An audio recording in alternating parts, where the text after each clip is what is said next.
It was the year 2005 when this happened. I was flying a Tu-154 plane on a long, very long haul from Mirny to Moscow.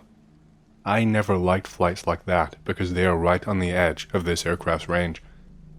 After we took off from Mirny, we banked right and set our course for Moscow. It was a bright morning, not a single cloud in the sky. We almost reached cruising altitude, had our meal. The autopilot was steadily climbing, and our navigator Volodya was chatting with ground control, flipping switches as usual. After climbing almost 10,600 meters in a straight line, a cloud appeared on the horizon, or rather, the sky suddenly became cloudy. Well, these things happen. You can't detour around every single patch of weather, especially when the radar does not show you anything. That meant it should not have been dangerous. What did surprise me was that this cloud was not moving at all. It hung there like it was fixed in place. Clouds usually drift somewhere, but this one just stood waiting for us, as if inviting us in. We entered it. The plane jolted. The instrument showed 1.4 to 1.5 G. The radio compass needles twitched sharply, and the numbers on the NVU, the navigation computer that displays our coordinates, started scrolling wildly. Volodya first said the NVU had malfunctioned, but the system itself was working fine. Then the controller's voice suddenly blasted through the loudspeaker. 655, what the hell is going on? Stop climbing immediately. I reduced our vertical speed to 0 with the autopilot. I didn't understand what the controller was yelling at us for. At first I thought someone was joking around, but it turned out that we were already somewhere over Novosibirsk. Volodya quickly adjusted the frequency settings, and we continued on as though nothing had happened. But all of us were unsettled, after all. It should have taken at least 3 hours to reach Novosibirsk, and we'd passed through that cloud in just 15 minutes, still in the middle of our climb. It was as if we had jumped. There was no other explanation. No tailwind could do that. We arrived in Moscow almost 3.5 hours early. Later, back in Mirny, I learned that the moment we entered the cloud, our plane vanished from the radar screens and reappeared over Novosibirsk 15 minutes later. This story happened to me back in 1994. It was a time in Russia when there was a food shortage, so there was nothing to eat, and wages often went unpaid for 6 months or more. It was a terrible time.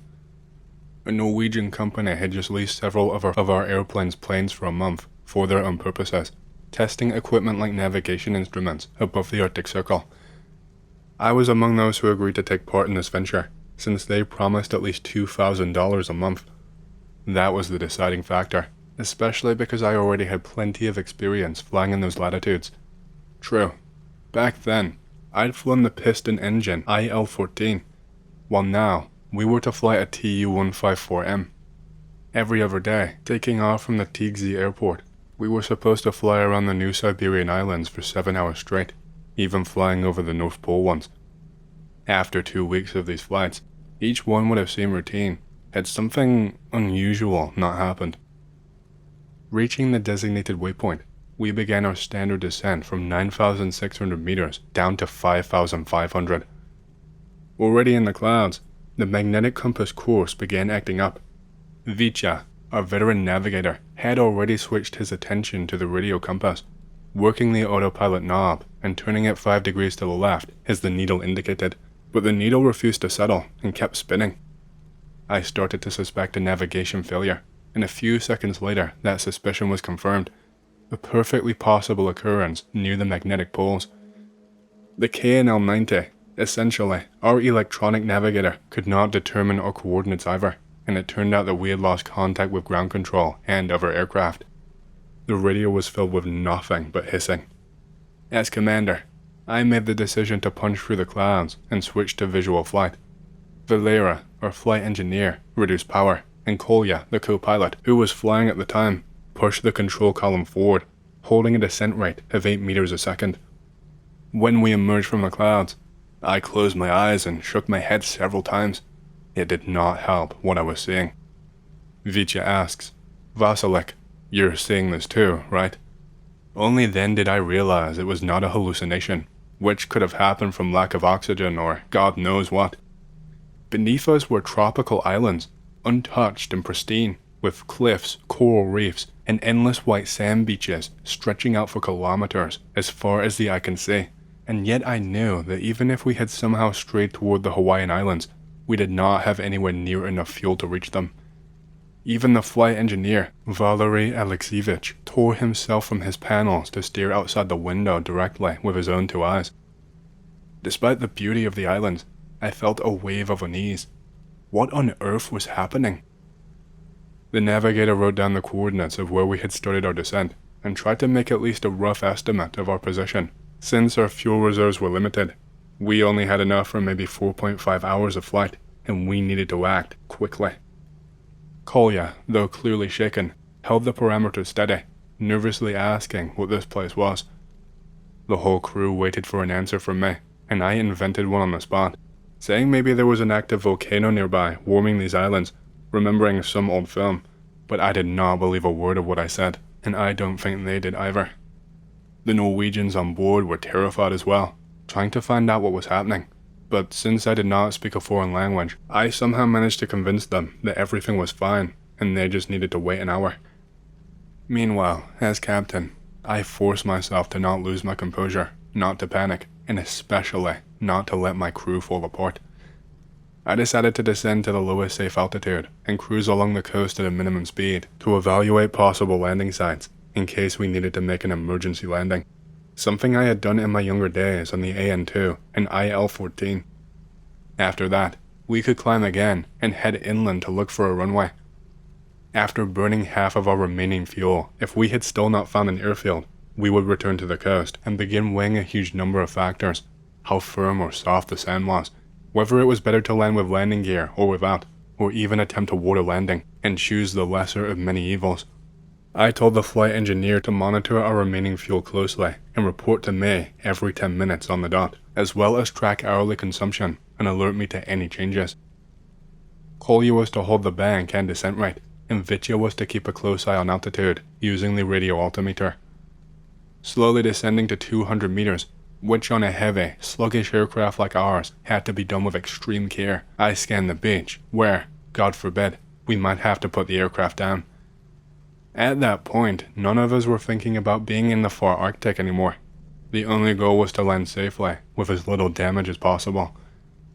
After flying along the beach, we set the engines to take off thrust, retracted the flaps, and climbed to 2,500 meters, continuing inland. Under the wing stretched only dense tropical forest and occasional cliffs, land seemingly untouched by civilization. I had already decided to turn back toward the coast, since we had about 3 hours of fuel left, when fog suddenly thickened ahead. Entering this fog, the aircraft shuddered. Kolya fought the turbulence, holding the bank in vertical speed, continuing straight ahead. I had no idea what our actual heading was, since all navigation systems were down. Suddenly, the ground collision warning system activated, or, more accurately, began screaming. We burst outside of the fog and saw the steep rocky shore of a harsh northern island right in front of us. We banked sharply to the right and pulled back on the yoke. A collision was avoided, and then, just as suddenly, radio contact returned. After regaining our bearings, we set course for Tetsuya. When we landed, we had barely 40 minutes of fuel left. We reported only a navigation equipment failure to the controllers. No one wanted to lose their jobs over what might be written off as a mass hallucination. And later, at the hotel, with a few guys from another crew, after a bit of vodka, we finally talked about what had happened to us. Interestingly, the crew that flew there a few days earlier had also seen tropical islands in the clouds, but they had not lost radio contact. Eventually, word reached our superiors, and we were advised to keep our dirty linen private and say nothing. Later, aircraft, helicopters, and ships were sent to that area, but no one else ever saw anything like that. One old pilot suggested that for a short time, we might have slipped into some prehistoric era, back when these latitudes had a tropical climate, or that what we saw was a Chrono Mirage from that distant age. It was 1986 when this happened to me, and I had only just recently become a Tu-154 commander. I had not flown many hours as a captain yet, so I did not have much experience at the time. Our aircraft was very sluggish, and the engines responded slowly. They took a very long time to reach full power. With a heavy, slow-reacting aircraft like ours came the constant worry of wind shear, a sudden change in wind direction near the ground, which is extremely dangerous during landing. The plane can suddenly lose altitude, and by the time the engines spool up, there may not be enough thrust left to recover. This usually happens when a cyclone gives way to an anticyclone, so although it's expected on the weather charts, the chances of a sudden wind shear are considered low. We were landing at nighttime in Vladikavkaz, a mountainous region where approaches demand a certain level of skill. The headwind was only 3 to 4 meters a second. The plane that we had been given was an older model, a Tu-154B-1, with flaps at 45 degrees. The limit speed was 280 kilometers an hour, and with our weight, the stall speed was 230 kilometers an hour, a very narrow margin, but for several reasons, mainly the expected wind shift. I had to maintain a speed between 265 and 280 kilometers an hour. For those not in the know, if I were to hit my stall speed, the plane would no longer be able to produce significant lift and would become out of control and start to lose altitude rapidly, and my flight controls would become much less effective, making flying that much harder. Our descent rate was 4 meters a second. My navigator, Viktor Filaritich, monitored the last few hundred meters using the radio altimeter. 300, 250, 200. Suddenly, someone tugged his shoulder. I half turned and saw an old man of around 75 years old, wearing a checkered shirt and glasses. Losha, the co-pilot, also turned, and the old man said, "Don't get distracted, sons. Here is what you need to do." He stepped up to the center console, grabbed the free throttle levers, also linked to the flight engineer's controls, and with surprising strength, especially since the engineer was holding the duplicate levers, he pushed them almost to nominal power. "I'm an old pilot myself," he added. 3 seconds later, the aircraft suddenly dropped. The nose swung about 10 degrees left of the runway. Speed fell to 240 kilometers an hour, and our vertical speed hit 8 meters a second, twice as steep of a descent as before. The ground warning alarm managed to chirp, and Losha and I yanked back on our control columns. The engines finally reached nominal thrust, and the vertical speed eased back to 2 meters a second. We caught the glide path needle again. Out of the corner of my eye, I watched the airspeed slowly creep back up. 245, 250, 260. Now it was time to ease off a bit. There was the runway threshold. Altitude 15 meters, right on the glide path. 10, 5, 3, 2, 1. We floated a meter above the ground, gently pulled back the power, and touched down softly on the left side of the runway, with a slight right bank rolling. You are reading this calmly now, but back then, from the moment someone shoved the throttles forward to the moment that we landed, no more than 20 seconds had passed. It was wind shear, and far stronger than expected. And if the engines had been brought to nominal power after the drop had already begun, they would not have had time to spool up, and we would have never made the runway. We would have crashed near the outer marker. But who was that passenger that saved our lives? I asked the flight engineer, and Alexievich said he had not opened the cockpit door, and on these planes, the door opens inward and only from the inside. I asked the flight attendants if anyone had entered the cockpit. No one. After we taxied to parking, before the stairs were brought up, I walked through the cabin, hoping to find that man and thank him. I walked through 3 different times. He was nowhere to be seen. It must have been a guardian angel, or maybe a brownie, a spirit, an aviation one, I guess. It was either 1972 or 1973 that this happened to me. I was a young captain, flying an IL-14 piston aircraft. By then, I had already flown in the North and in the far Arctic. We were on a routine flight from Unizhsk to Kurigina, or maybe somewhere slightly different. I no longer remember exactly, but it was around there anyway. I had flown there at least 5 times before. The weather was perfect, nothing special at all. It was just turning out to be another ordinary flight. We were carrying carcasses of meat, as far as I can recall. Ahead of us, the familiar bend of the Yenisei River and the outline of the airfield were already visible, so we did not worry about the failure of the radio compass, which we normally use to hold our course. It was likely just another problem with their beacon, something that happened often in those days when the power was out or repairs were underway. The magnetic compass was acting strangely though, spinning without reason, and there was no radio contact with the airfield either, and that is when the adventure began. I had wanted an unusual flight, and I got one. Flying over the village, I noticed from above that the houses looked abandoned, and the vegetable gardens were overgrown with last year's grass. Could we have made a mistake? No. We followed the highway all the way to the airfield zone. There was no error. The outlines were familiar, but everything looked as if no one had lived there for decades. It was late April, when the snow has already melted, but the fresh grass has not yet sprouted. The runway seemed overgrown with old weeds, but we decided to land anyway. As we taxied toward what had once been the parking area, I noticed the twisted skeletons of AN-2s and Mi-2 helicopters scattered about. The wooden terminal building stood completely abandoned, as if people had left at least 20 years earlier, but we had been here just a week ago. I was about to climb out and look around, maybe find something interesting, but a light cold rain had begun, unpleasant enough that I hesitated. It had been sunny when we landed, not a single cloud in the sky. I also felt an oppressive silence, an eerie sense of loneliness, almost like a wave of depression. So we got back into the plane and left as quickly as we could. We returned to Unizhsk late in the evening. We decided not to inform the authorities, saying only that we had made an emergency landing. After fixing the problem ourselves, we took off again safely and returned to base. I flew to that airfield 3 more times afterward, and everything was normal. The village was alive, bustling, with no sign of abandonment that we saw that day. Everything would have been fine. We could have chalked it up to a navigator's mistake or a shared mirage, but in late autumn of 2014, after I had retired, I went hunting with a few guys in the UAZ, Bokanka, and when we passed the exact spot where the airfield had been in my youth, we saw the very same scene I had witnessed nearly 40 years earlier.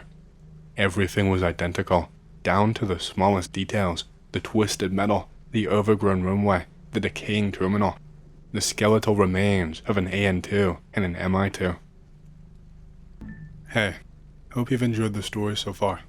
If you want to hear more, make sure to subscribe, like the video, and leave a comment because it lets YouTube know you like the content and helps more people to see these videos.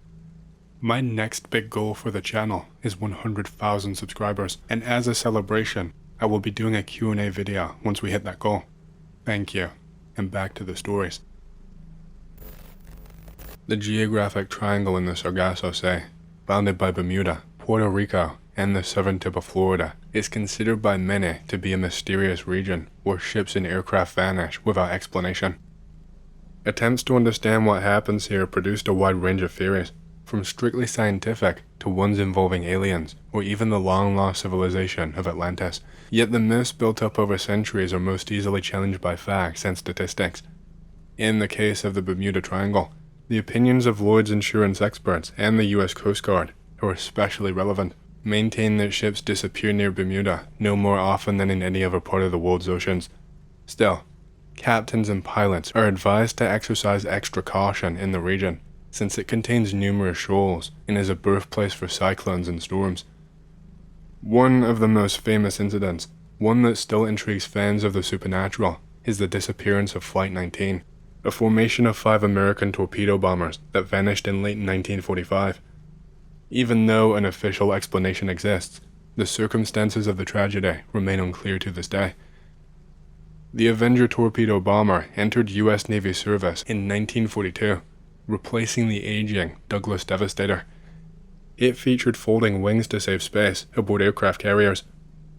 On December 5th, a group of 5 Avengers was preparing for a training flight.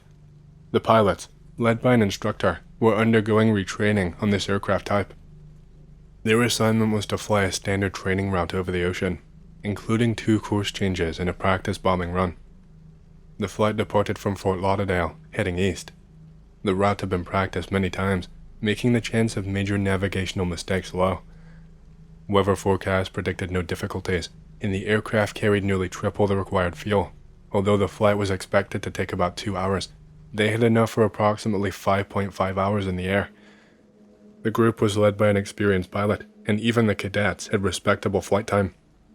Each Avenger had a crew of 3, the pilot, a navigator/bombardier, and a gunner/radio operator. Among them were trainees undergoing basic instruction or preparing for qualifying exams. The aircraft took off at 2:10 p.m., with the instructor following behind the formation to supervise the navigation. The investigative committee later reconstructed the sequence of events using radio logs and the testimony of operators who overheard the pilots' conversations. These sources were often contradictory, but together, they painted a partial picture of what happened. Initially, everything went according to plan. The planes apparently dropped their practice bombs 56 miles away from the base and continued on course. Around 4 p.m., the instructor radioed one of the pilots to confirm the group's position.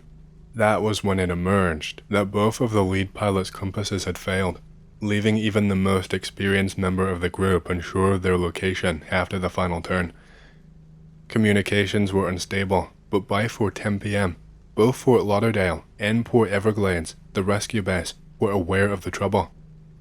The instructor was advised to hand over navigation to the pilot, whose instruments were still functioning. Instead, he continued directing the flight himself.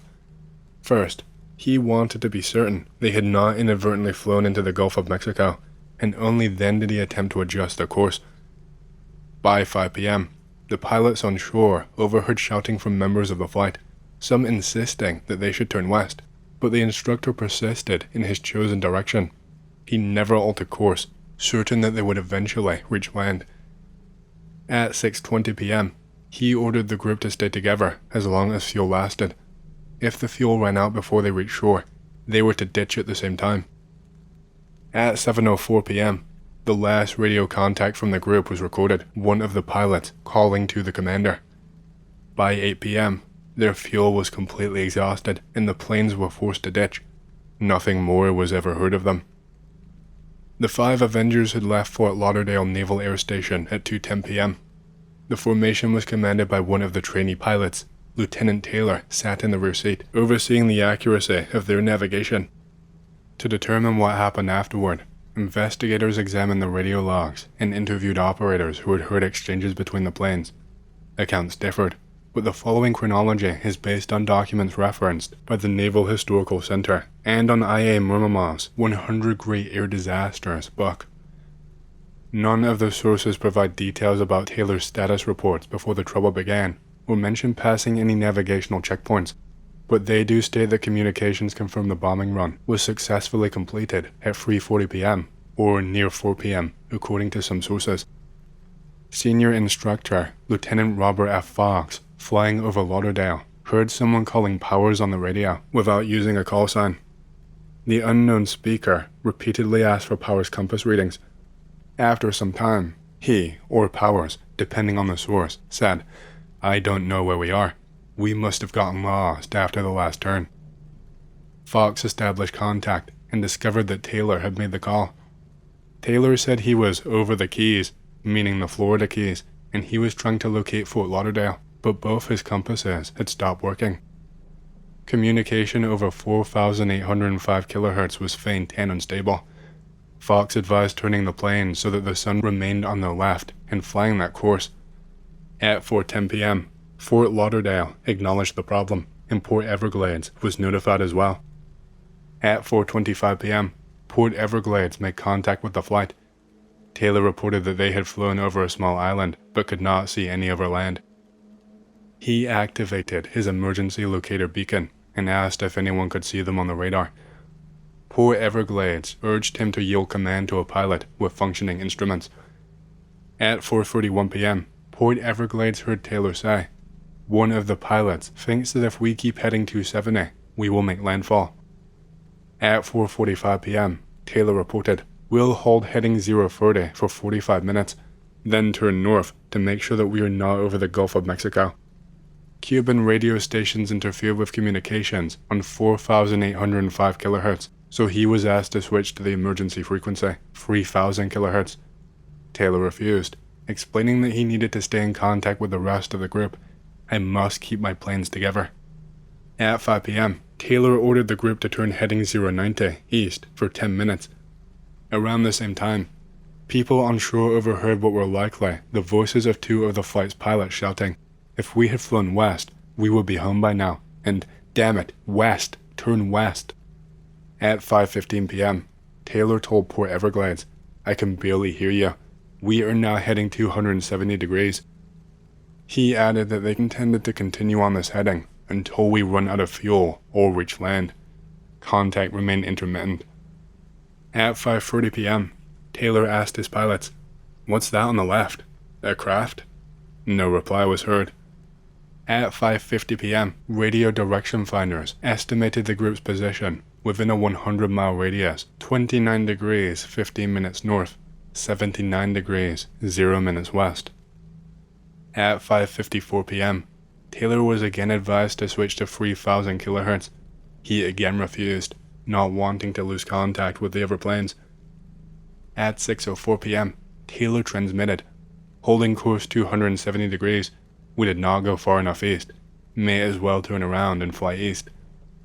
At 6:20 p.m., Taylor gave the order, "All aircraft, stay close together. If land is not in sight, we will have to splash down.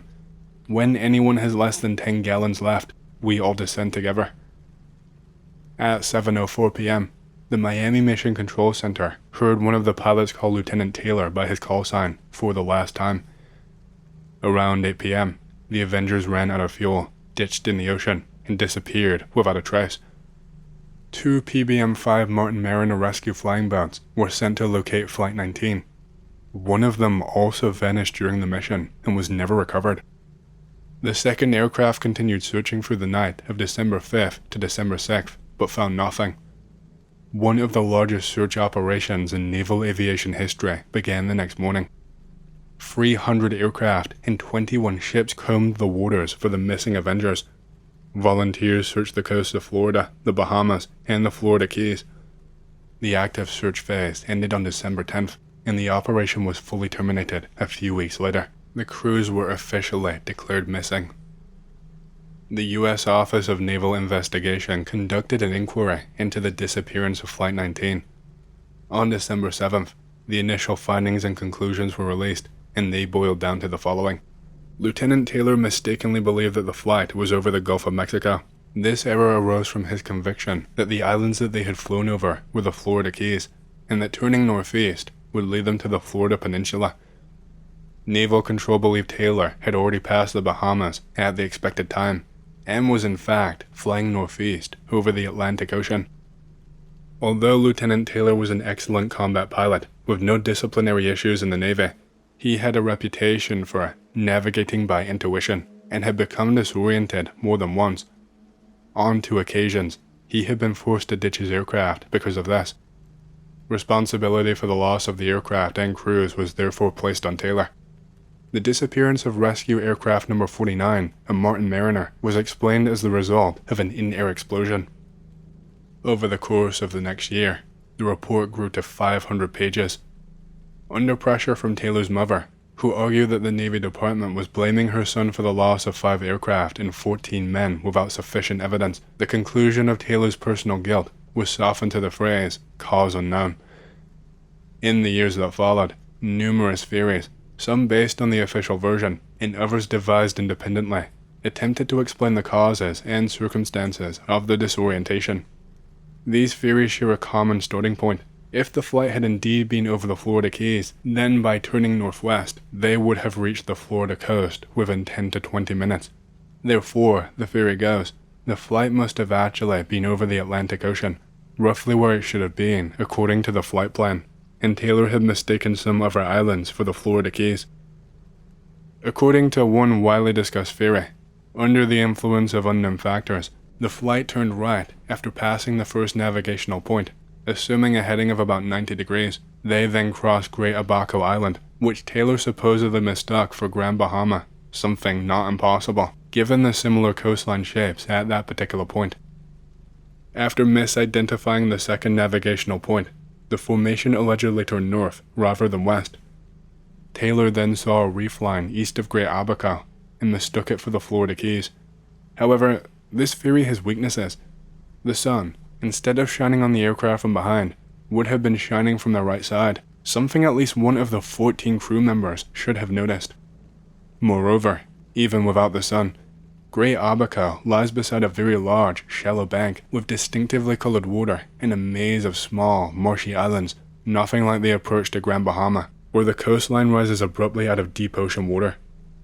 Another version claims that Taylor simply panicked when he saw the northern tip of Grand Bahama beneath him, and, mistaking it in nearby islands for the Florida Keys, formed incorrect conclusions about his malfunctioning compasses.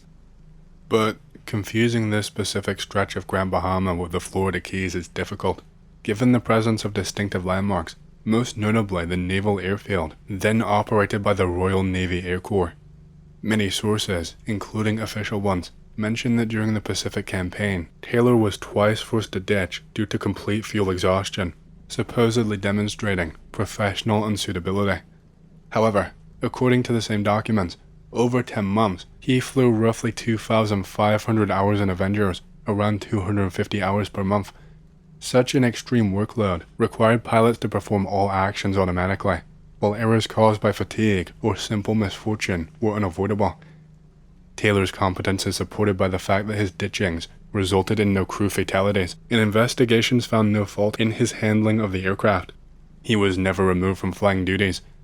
Given the mass demobilization after the war and the ability to select personnel, it is unlikely that an incompetent naval aviator, one supposedly prone to disorientation and losing aircraft, would have been hired as an instructor at a flight school. The reaction of the other pilots remains unclear. Some allegedly urged turning west and expressed frustration at Taylor's refusal, but none attempted to break formation and return independently. This is usually explained by the strict discipline familiar to military pilots, and Taylor's authority as the most experienced aviator among them. When the aircraft stopped turning north and finally settled at a heading of 270 degrees, they still had about 2.5 hours of fuel, nearly half their total endurance. Even under poor conditions, they should have reached the coastline. None of the theories based on simple disorientation explain why this did not occur. According to official reports, radio contact was lost around this time, and investigators were unable to determine what happened afterward. A number of unofficial theories linked the disappearance of the Avengers to anomalous phenomena in the Bermuda Triangle, extraterrestrial influence, and similar ideas. In these interpretations, the pale haze mentioned in the investigation, which prevented the pilots from judging the sun's position, is described as a known UFO-related effect associated with disturbances of space and time. Supposedly, such a haze distorts physical distances, and time itself may behave irregularly. Within this framework, numerous apocryphal radio messages have appeared in books and articles, allegedly sent by Lieutenant Taylor, describing aliens from other worlds, claims that the ocean does not look normal, and so on. Taylor's supposed final transmission is often cited as, "It looks like we're descending into white water. We are completely lost."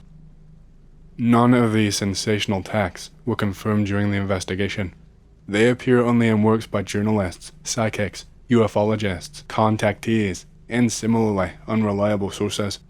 Others claim that the true purpose of the flight was fundamentally different from what was officially reported. Perhaps the flight was meant to test a new type of weapon, or observe such tests, possibly involving unusual physical phenomena. This could explain why 2 Marine Corps captains were listed as cadets, one of whom served on the Corps' general staff. It is also possible that the real flight route was concealed for security reasons, which would explain why the search found nothing. Some writers even connect the incident to the so-called Philadelphia experiment. One particularly elaborate theory links the disappearance of Flight 19 with the Brazilian vessel Ramona, which also vanished on the same day in the same region. The Ramona was reportedly carrying dynamos from Sweden to Haiti. Supporters of the theory claim that the cargo was actually weapons for Haitian rebels, and that the Avengers were on a combat mission. Because of their limited range, the aircraft could not return to base and ditched, where the crews were supposedly recovered by the missing Martin Mariner. These theories also argue that the famous radio phrase about white water was a staged hoax. In the mid-1960s, an aircraft containing the remains of 2 people was found near Sebastian, Florida. The US Navy initially claimed that the plane belonged to Flight 19, but later retracted the statement. The remains were never identified. In 1986, during the search for debris from the Space Shuttle Challenger, the remains of an Avenger torpedo bomber were discovered off the Florida coast. In 1990, aviation archaeologist John Weir discovered several pieces of wreckage, believing it might be part of Flight 19. However, the Naval Library later confirmed that the aircraft did not belong to the missing formation. In 1991, the crew of the research submersible Deep Sea, led by Graham Hawkes, announced that while searching the ocean floor for Spanish treasure galleons, they had found the remains of 5 Avenger aircraft off the Florida coast, but the tail numbers they were able to read did not match those of Flight 19. In 2004, Hawke returned to the site with improved equipment as part of a BBC documentary project. This time, he was able to clearly identify one serial number, 23990. Investigation revealed that this aircraft also did not belong to Flight 19. It was another Avenger that had crashed on October 9, 1943, from which the entire crew had survived. Hawke was unable to determine the serial numbers of the remaining aircraft. In March 2012, Hawke abruptly stated that his 2004 expedition had lacked sufficient resources to properly examine the wreckage, and declared that he still believed, despite having no direct evidence, that the aircraft belonged to Flight 19.